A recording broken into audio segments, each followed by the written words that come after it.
J'ai pris cette décision difficile, très difficile, pour moi évidemment, parce que j'ai considéré que les intérêts de la Verrière passaient au-dessus.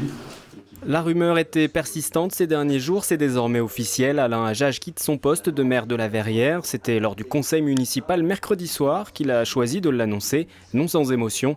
Des raisons de santé l'ont poussé à s'y résoudre.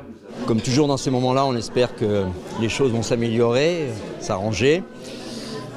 C'est pas tout à fait le cas.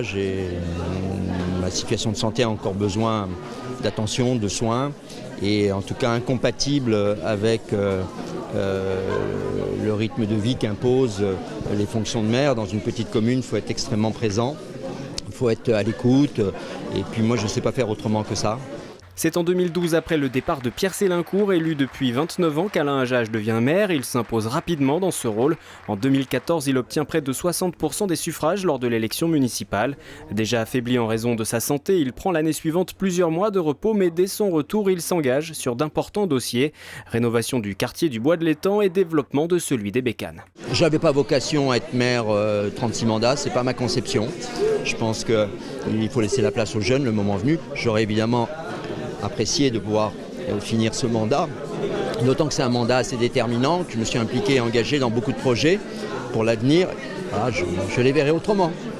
Alain Hajaj restera conseiller municipal. Nelly Dutu devrait lui succéder le 14 avril prochain lors du nouveau scrutin interne aux élus. Les habitants ne devront pas retourner aux urnes. C'est un maire qui s'est beaucoup battu pour sa ville, qui est très, très présent, qui a travaillé sans compter, il faut quand même le dire, et dans l'intérêt de sa population. Parmi les réactions politiques, celle de son homologue des Républicains à Elancourt via Twitter, ou encore celle de la responsable socialiste du département élue à Trappes et qui siège à ses côtés à l'agglomération de Saint-Quentin en Yvelines. Alain Hajaj est un homme politique avec qui j'ai pris plaisir à travailler, qui est un homme à la fois particulièrement brillant, intelligent et en même temps humainement vraiment proche des gens. Donc voilà, il y avait un travail qui était très très utile et très agréable avec lui. Il a une vision et il sait ce qu'il veut faire. Ce qui n'est pas toujours le cas de tous les hommes politiques, il faut bien le reconnaître.